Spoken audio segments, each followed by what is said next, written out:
Hello बच्चों। तो biotechnology के बहुत मोस्ट इंपॉर्टेंट क्वेश्चंस आपके लिए लेके आया हूं।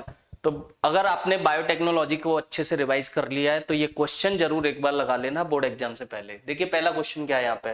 पहला क्वेश्चन है बेटा कि which of the following the two core techniques enable the birth of modern biotechnology, है ना। मॉडर्न बायोटेक्नोलॉजी की दो कोर टेक्निक्स बतानी है। तो इसमें देखिए ऑप्शन डी है जो कि बता रहा है genetic engineering and maintenance of sterile condition. ठीक है, यही दो कोर टेक्निक होती है। क्वेश्चन नंबर 2 देखिए, अगला क्वेश्चन है ये, the techniques of dash overcome the limitation of traditional hybridization procedures. यानी उन टेक्निक्स के नाम बताने हैं, उस टेक्निक का नाम बताना है जो कि ट्रेडिशनल हाइब्रिडाइजेशन को ओवरकम करता है, उसकी लिमिटेशन को ओवरकम करता है। देखिए ट्रेडिशनल हाइब्रिडाइजेशन में हमने पढ़ा था कि जो डिजाइड करेक्टर के साथ साथ अनडिजाइड करेक्टर भी हमारी नेक्स्ट जनरेशन में ट्रांसफर हो जाते हैं। तो इसको हटाने के लिए, ओवरकम करने के लिए जेनेटिक इंजीनियरिंग एक नई ब्रांच आई। जेनेटिक इंजीनियरिंग में क्या होता है कि जो केवल डिजाइड करेक्टर है वही हमारी नेक्स्ट जनरेशन में ट्रांसफर होते हैं। तो genetic engineering is the correct answer. Next question है बेटा, what initiate the replication in DNA. DNA में रेप्लिकेशन कहां से स्टार्ट होता है बेटा। तो ऑरिजिन ऑफ रेप्लिकेशन है ये तो ओराई जीन होता था।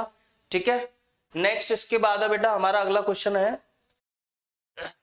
डैश या खाली blank is an autonomously replicating circular extra chromosomal DNA. जैसे ही सर्कुलर और एक्स्ट्रा क्रोमोजोमल डीएनए की बात आई तुरंत हमारे दिमाग में आ जाएगा कि ये तो प्लाज्मिड की बात हो रही है। प्लाज्मिड ही वो एक्स्ट्रा डीएनए होता है जो सर्कुलर भी है और इसके पास सेल्फ रेप्लिकेशन पावर है, इसलिए ऑटोनोमसली रेप्लिकेशन भी होता है इसमें।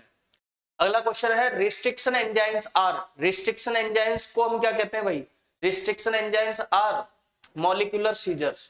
ठीक है, ये मॉलिक्यूलर सीजर है जो कि डीएनए को कट लगाते हैं कहां पर, एक्सोन्यूक्लियस और एंडोन्यूक्लियस की मदद से। ठीक है, यानी at the centre of DNA और at the end of DNA. अगला क्वेश्चन देखिए बेटा, नेक्स्ट क्वेश्चन है कि plasmid DNA act as to transfer the piece of DNA attached into the host organism. कौन सा प्लाज्मिड डीएनए, जो प्लाज्मिड डीएनए जो हमारे डीएनए को ट्रांसफर करता है वो किसकी तरह एक्ट कर रहा है। तो यहाँ पर एक आंसर क्या होगा, वेक्टर। ठीक है, प्लाज्मिड डीएनए हमारा क्या होता है, वो वेक्टर होता है। अगला क्वेश्चन देखिए, यहाँ पे स्पेस है, organisms plasmid was used for the construction of first recombinant. यानी पहला रिकॉम्बिनेंट डीएनए बनाने के लिए कौन सा ऑर्गेनिज्म यूज किया गया था। तो first recombinant DNA was produced by the Salmonella typhimurium, है ना। ये साल्मोनेला स्टेनले कोहेन ने, है ना, ये दो साइंटिस्ट थे स्टेनले कोहेन। इन लोगों ने क्या किया था बेटा, इस स्टेफाइलोकोकस के अंदर से साल्मोनेला टाइफीम्यूरियम का जो प्लाज्मिड था वो निकाल के फर्स्ट रिकॉम्बिनेंट डीएनए बनाया था। ठीक है, चलिए नेक्स्ट क्वेश्चन पे आते हैं बेटा। नेक्स्ट क्वेश्चन है, from which organism was the first restriction enzyme isolated. अब ये क्वेश्चन डिफरेंट है, ये कह रहे हैं कि रिस्ट्रिक्शन एंजाइम, पहली बार रिस्ट्रिक्शन एंजाइम कौन से माइक्रोब से या ऑर्गेनिज्म से ऑब्टेन किया गया था। तो पीछे अभी हमने देखा कि वो प्लाज्मिड की बात हो रही थी, यहाँ रिस्ट्रिक्शन एंजाइम की है।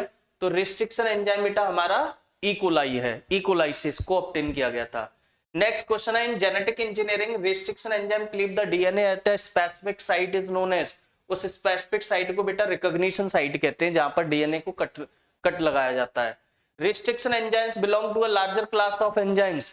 रिस्ट्रिक्शन एंजाइम की लार्जर क्लास को हम क्या कहते हैं बेटा, न्यूक्लियेजेस कहते हैं। ठीक है, लास्ट एक और क्वेश्चन देखिए, fragments of DNA formed after treatment with endonuclease separated by the technique. Nucleases से काटने के बाद डीएनए को कौन सी टेक्निक से सेपरेट किया जाता है, जेल इलेक्ट्रोफोरेसिस से। Next question, the process by which a foreign DNA is introduced into a bacteria is called. यानी किस प्रोसेस के द्वारा फॉरेन डीएनए को बैक्टीरिया के अंदर ट्रांसफर किया जाता है, तो इसे हम कहते हैं बेटा ट्रांसफॉर्मेशन। ठीक है, नेक्स्ट क्वेश्चन है, insertion of recombinant DNA within the gene encoding for beta galactosidase leads to, यानी इंसर्शनल इनएक्टिवेशन। जब भी कोई डीएनए बीटा गैलेक्टोसिडेज जीन में इंसर्ट हो जाएगा तो वो इनएक्टिव हो जाएगा, इसे हम इंसर्शनल इनएक्टिवेशन कहते थे। अगला क्वेश्चन देखो, which organism can transfer T-DNA with in the plants. तो इसका आंसर भी यही होगा बेटा, एग्रोबैक्टीरियम ट्यूमिफेशियन होगा। तो इस तरीके से ये क्वेश्चंस है, इनकी प्रैक्टिस कर लेना। बाकी और चैप्टर के वीडियो मैं लेके आऊंगा, आप चैनल को सब्सक्राइब कर लीजिए। Thank you.